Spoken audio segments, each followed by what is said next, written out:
Have you ever heard of a man who sold the Eiffel Tower twice? How did he do it, and what happened next? Watch the story to the end to find out.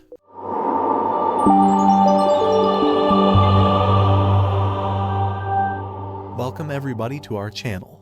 In the last century, in the French capital of Paris, there was a man who was known for his sleight of hand and his great skill at card tricks. He was also very skilled at deceiving and manipulating people, and he was also skilled at theft. He would steal valuables from people on the street without them noticing, thanks to his sleight of hand. He was arrested several times, but he always escaped thanks to his great skill at deceiving and manipulating people. He was known by several different names because he was always assuming a different identity in order to carry out his scams. His most famous name was Victor Lustig. One of his most famous scams was that he would call himself Count Victor Lustig and pretend to be a nobleman. He would wear the finest clothes and act like a nobleman. Then, he would travel on the finest ships from France to America, which carried wealthy and noble people. Victor would try to scam those wealthy people by convincing them that he was one of the biggest producers in the biggest theater and arts district, called Broadway, in New York. He would convince them to invest with him. In fact, he managed to scam many wealthy people and convince them to invest with him, thanks to his skill at deception and manipulation. He continued to carry out those scams several times until 1914. In that year, a very big event happened, which was the outbreak of the First World War. This led to the suspension of many sea voyages, which meant that he was no longer able to carry out his scams as he had done before the war. After the First World War, Victor Lustig decided to move to America to continue his scams. In America, he met a man named Dan Collins, who became his partner in scams. Together, they devised a scheme to sell a fake counterfeiting machine. The machine was made to look very complex, with lots of gears and cogs. Lustig and Collins claimed that the machine could print high-quality counterfeit bills that were indistinguishable from real bills. They also claimed that the machine took 6 hours to print a single bill, which was why they were selling it. The scam was very successful. Many people believed that the machine could actually counterfeit money. One of the reasons for the scam's success was that Lustig and Collins would always demonstrate the machine for the buyer. They would put a $100 bill in the machine, wait 6 hours, and then open the machine to find that the bill had been duplicated.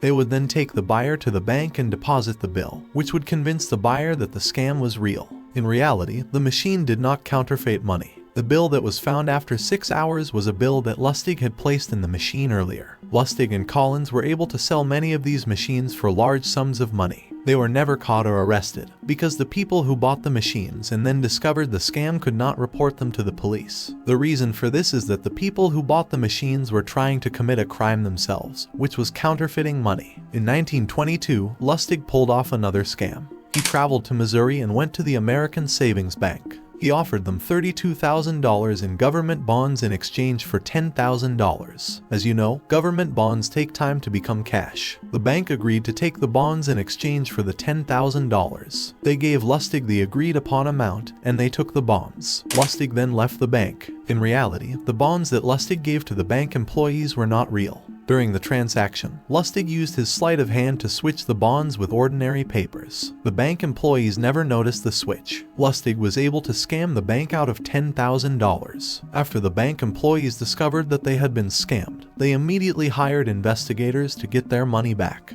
After much investigation, the investigators were able to track down Victor and arrest him. After his arrest, Victor told the bank that if this story got out, it would damage the bank's reputation and lead to a loss of customers. The bank's management was convinced by this argument and dropped all charges against Victor. They also returned $9,000 of the stolen money, but kept $1,000 with Victor so that he would not tell anyone about what happened. Victor continued to carry out various scams until 1925, when he decided to leave the United States and return to France. He felt that he had committed too many scams in America, and that this had led to suspicions about him. He was afraid that he would be caught and arrested, so he decided to leave. One day, while in Paris, Victor was reading the newspaper. He read that the Eiffel Tower needed a lot of maintenance, and that this maintenance was very expensive. The government might not be able to afford it, so public opinion might support the idea of selling it. Victor had a crazy idea to pull off the biggest scam ever. He impersonated a government official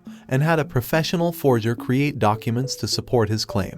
He then invited 5 of the leading scrap metal dealers in Paris to a meeting at the Hotel de Crillon, one of the most luxurious hotels in France. He told them that the meeting would be confidential. The dealers responded to the invitation and met at the agreed-upon location. Victor told them that he was a high-ranking government official and showed them the documents that supported his claim. He then told them that the government was interested in selling the Eiffel Tower because of the high maintenance costs. He said that they had been chosen for this deal because of their good reputations in the scrap metal business. After much discussion, Victor decided that the best person to scam was a dealer named André Baussin. Baussin was weak-willed and had a smaller business than the other dealers. He was eager to make a name for himself through this deal. Victor met with Baussin and said, "I know that your business is smaller than the others, but I will give you this deal if you give me some money." Baussin agreed, and the deal was made for 70,000 French francs, a very large sum of money. After completing the deal, Victor traveled to Vienna to hide until things calmed down.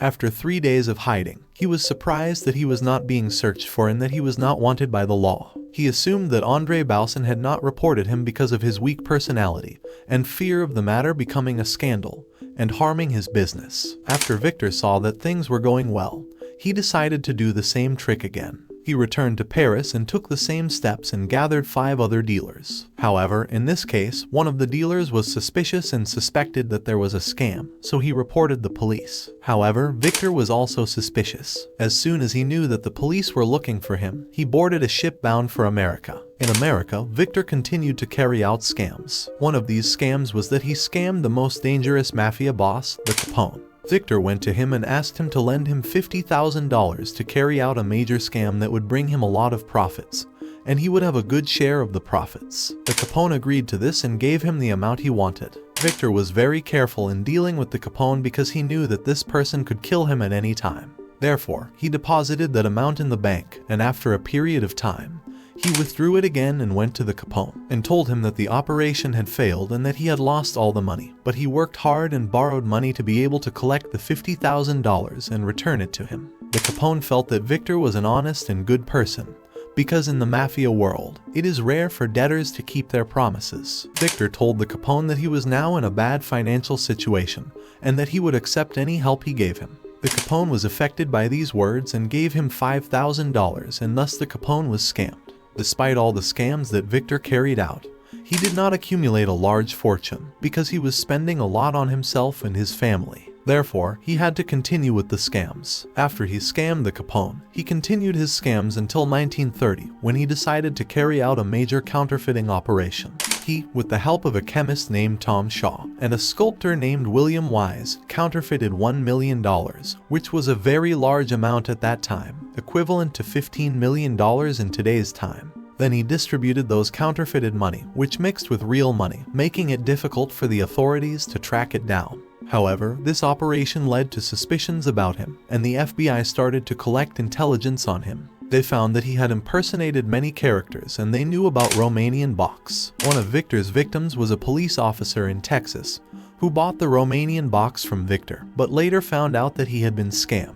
He tracked Victor down and arrested him. After arresting Victor, he was able to convince him that the box worked well and the problem was that he didn't know how to use it. He said that he would return the price of the box and an additional amount as an apology. The police officer agreed and released Victor. After that, the officer went to the bank to deposit the amount that Victor had given him. The bank employees discovered that the money was counterfeit. The officer was arrested by the FBI and questioned. He told them everything. Then they tracked Victor down and arrested him on May 10, 1935, in a hotel in New York. He was placed in a detention facility awaiting trial. However, Victor did not stop there and decided to escape from that place. He noticed that the guards did not count the towels they gave to the prisoners. He collected those towels to make a rope to escape. On September 1, 1935, one day before his trial, Victor cut the bars in the bathroom window. He escaped from the building using the rope he had made. However, a large search operation was launched to arrest him. After a month of his escape,